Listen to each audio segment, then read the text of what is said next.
Hey church family, hope you're all well. The video that you're watching is twofold.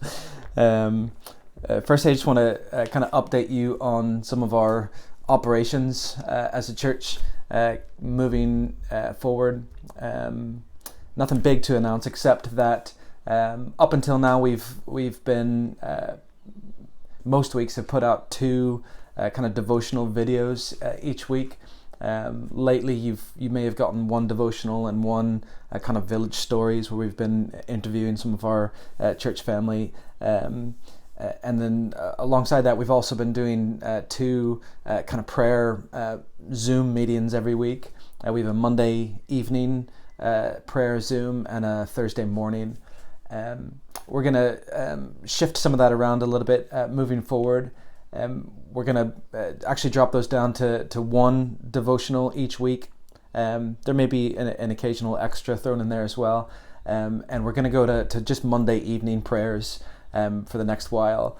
The reason being isn't that we are kind of decreasing what we're doing as a pastoral staff, but we're actually ramping up again.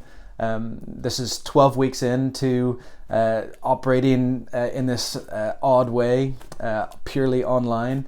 3 months of kind of just online operations, and as we see restrictions being lifted, we're actually able to start seeing each other face to face a little bit more. So we're actually ramping up our kind of pastoral ministry again. We're moving from only being able to interact with one another in a digital way. Everything pastoral has been looking at a camera, communicating in this way. So it's a delight to be able to ramp things up again and to start to do a little bit more face-to-face pastoral work. So I know our staff is feeling a little bit of life in that and looking forward to a little bit of a normal pastoral work again. So you can expect at least one devotional each week and a Monday evening prayer. You're going to find you'll be able to find the link for that prayer on our website, villagebelfast.com.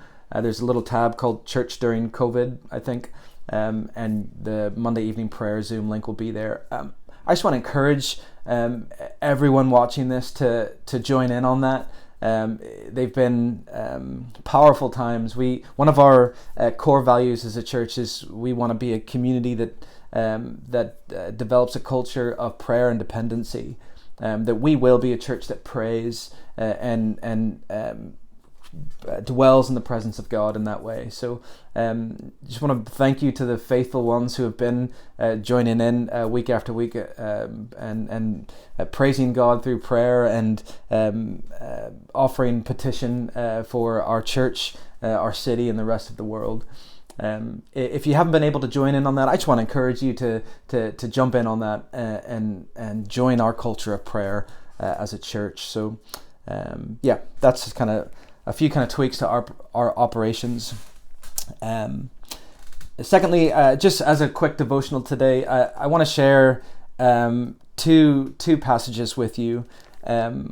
Obviously, the past 12 weeks have been absolutely bonkers for us. Global pandemic, church in a new kind of unprecedented way. And then the last few weeks, things have got even more gloomy with the race protests and injustice being brought to light. Good things happening, but gloomy at the same time. And I just want to read two passages that have given me hope over the last week.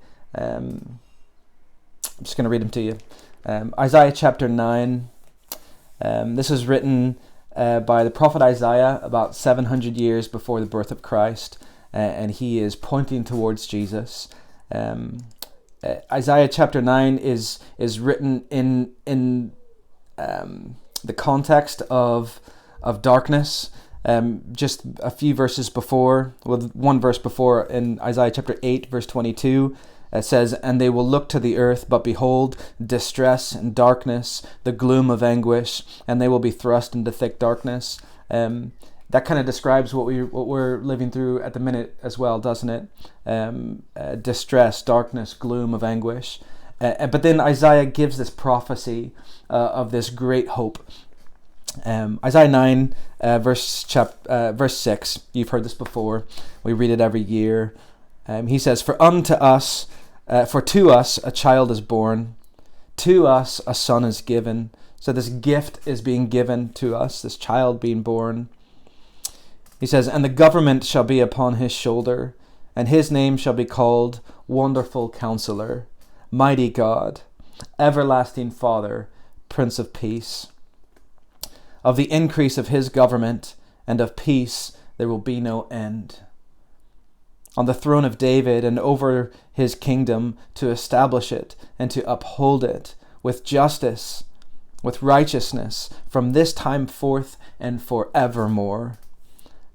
He says the zeal of the Lord of hosts will do this. This prophecy in a time of anguish and gloom and darkness, he says, wait, because there's a gift coming. A child is being born, and this child is God himself coming down to usher in a new kingdom, a kingdom that is one of everlasting peace. And this kingdom is going to be established and will never cease. It's forevermore.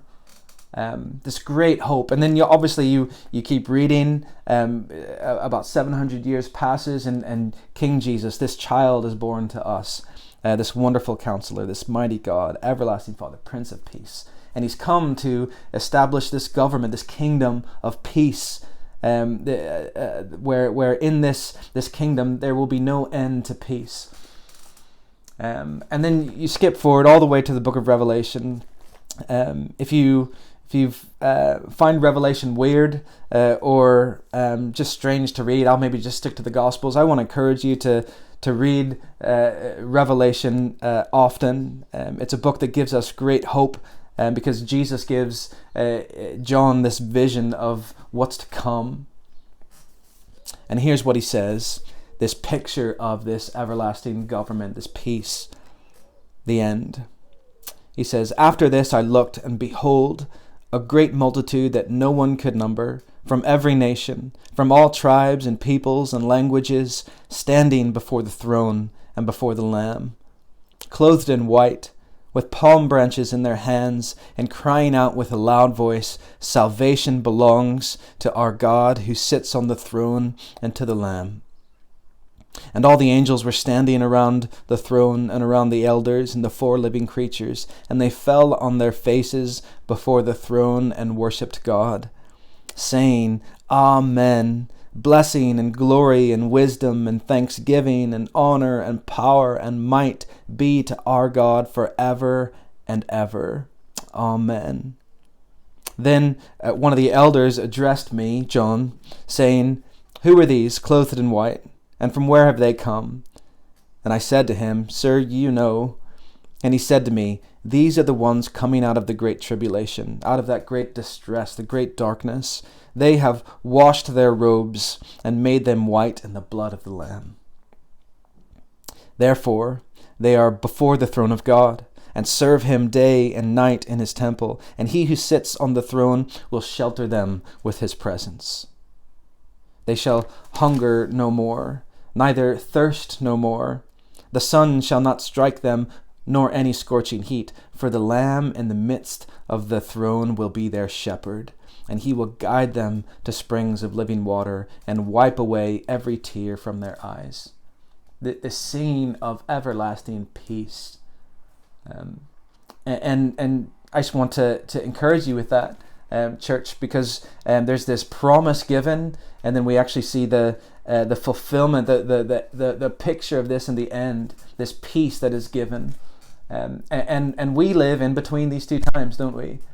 We live as the people adopted into God's family, into his kingdom, and we are called to be a royal priesthood, these representatives of Christ here on earth, in between these two passages, really. And we are called to be people of peace. and to be doers of lovers of righteousness and justice. We actually get to enact the kingdom and pray, Father, your kingdom on earth as it is in heaven. There's great hope in that. Revelation gives us great hope, because even though we can become sad during this time, we can feel the weight of this gloom and this anguish. And that's okay. Jesus is the example of that. When he goes to raise his friend Lazarus from the dead, he doesn't just go without any gloom, without any sadness. No, he actually weeps. Even though he knows he's about to raise Lazarus back to life, he still takes a moment and cries. He feels the sadness in that. And we do too as well. But just like Jesus, we do not lose hope, because we know the peace that is to come. This should also, knowing what comes in the end, should also give us a desire, a call to action. That when you know how things end, you actually have a boldness in that as well.